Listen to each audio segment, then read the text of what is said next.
কে দিয়েছি তো রক্ত, দিয়েছি তো রক্ত, রক্তের বন্যায়, রক্তের বন্যায়, জালো রে জালো, বিচার এই মাটিতে করে তারপরে ছাত্র জনতা খেলতে হবে। আমি আরো একটা স্পষ্ট কথা বলতে চাই, সেটি হচ্ছে আপনারা দেখেছেন এই ছাত্র জনতার উপরে এখন হামলা শুরু হয়েছে, বিভিন্ন প্রকার প্রপাগান্ডা চালানো হচ্ছে যে এই ছাত্র জনতা লেখাপড়া ছেড়ে রাজপথে নেমেছে। আমি স্পষ্ট ভাষায় বলতে চাই, এই ছাত্র জনতা এর আগে খেলাধুলা করতো, মোবাইল চালাতো, প্রয়োজনে এখন তারা সেটা করবে না। লেখাপড়ার সময় লেখাপড়া করবে, খেলাধুলা মোবাইল ফোন চালানোর জায়গায় তারা রাষ্ট্র পরিচালনা করবে, তবুও তারা মাঠ থেকে পিছপা হবে না।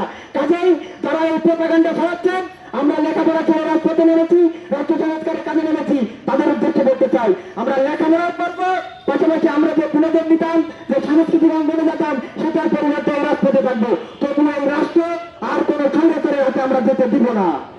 এবারে আমি আমার কথা শেষ করছি। আসসালামু আলাইকুম ওয়া রাহমাতুল্লাহ।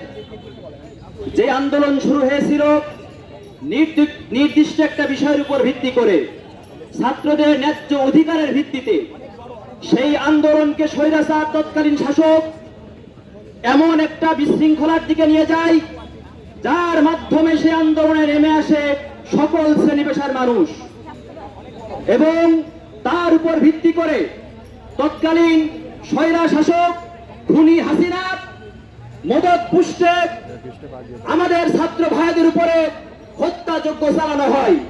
হাজার হাজার ছাত্র এতে শাহাদত বরণ করে, গুম করা হয়, খুন করা হয়, লাশ পর্যন্ত পরিবারের কাছে সুপর্দ না করে গণকবর দেওয়া হয়। এই ছাত্র জনতা এই খুনের হত্যার তীব্র নিন্দা ও প্রতিবাদ জানায়। পরবর্তীতে আন্দোলনের মধ্য দিয়ে, কঠিন আন্দোলনের মধ্য দিয়ে স্বৈরা শাসকের পতন হয়েছে এবং পালিয়ে দেশ থেকে অন্য আরেকটা দেশে অবস্থান করছে। আমরা জানি তার ষড়যন্ত্র সেখানেও থেমে নাই, ষড়যন্ত্রের জাল বুনতেছে, বিভিন্ন ভাবে সেখানে বসে হুমকি ধামকি দিচ্ছে, এ করবে, হ্যান করবে, ত্যান করবে।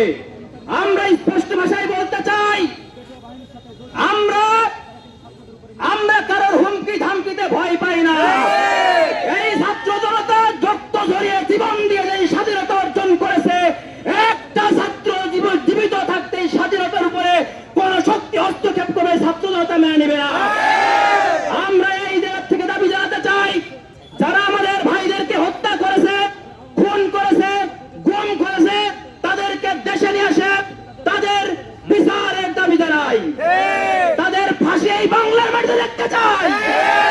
সম্মানিত ছাত্র ভাইরা, আমরা আন্দোলন শুরু করেছি, আমরা আন্দোলন চালিয়ে যাব সেই পর্যন্ত, যেই পর্যন্ত না এই বাংলাদেশে ষড়যন্ত্র বন্ধ হয় এবং হাসিনার দোসর যারা বাংলাদেশে এখন অবস্থান করছে, বিভিন্ন ভাবে প্রপাগান্ডা ছড়াচ্ছে, তাদেরকে বলতে চাই, যদি কোন বিশৃঙ্খলা করার চেষ্টা করা হয়, ছাত্র ভাইরা দাঁত ভাঙা জবাব দিবেন ইনশাআল্লাহ। প্রিয় ছাত্র ভাইরা, আমরা যেই আন্দোলন শুরু করেছি, আন্দোলনের শেষ পর্যন্ত মাঠে থাকব এবং একটা বিষয় লক্ষ্য করেছি, বিভিন্ন ভাবে ছাত্রদের পরিচয়ে বিভিন্ন জায়গায় বিভিন্ন অফিস আদালতে যাওয়া হচ্ছে, টাকা নেওয়া হচ্ছে, বিভিন্ন কথাবার্তা বলা হচ্ছে। আমাদের বৈষম্য বিরোধী ছাত্র আন্দোলনের এর সাথে ন্যূনতম সম্পর্ক নাই। বৈষম্য বিরোধী ছাত্র আন্দোলন কারোর কাছ থেকে টাকা পয়সা নিয়ে মাঠে নামে নাই, নিজের পকেটের টাকা দিয়ে মাঠে নেমেছে। এই ছাত্র সমাজ কারোর কাছ থেকে টাকা নিয়ে, কারোর দালালি করে কোনো কিছু করবে না। এরা দেশের জন্য, দেশের বৃহত্তর স্বার্থের জন্য কাজ করে যাচ্ছে, কাজ করে যাবে ইনশাআল্লাহ। সুতরাং যারা এই সমস্ত কর্মকাণ্ডের সাথে লিপ্ত, তাদেরকে বলতে চাই, আপনারা সাবধান হয়ে যান, কোন রকম বিশৃঙ্খলা করবেন না, ছাত্র ভাইদের মাথার উপরে কাঁঠাল ভেঙে খাওয়ার চেষ্টা করবেন না। সম্মানিত ভাইরা, আমরা দেশের জন্য, দেশকে স্বাধীন, আমরা দেশের জন্য, দেশের মানুষের জন্য, মানবতার মুক্তির জন্য অর্থনৈতিক শোষণ, রাজনৈতিক নিপীড়ন, সাংস্কৃতিক যে আগ্রাসন, তার বিরুদ্ধে ছাত্র সমাজ মাঠে ছিল, আছে, থাকবে, শেষ পর্যন্ত থাকবে ইনশাআল্লাহ। আলাইকুম ওয়া রাহমাতুল্লাহ।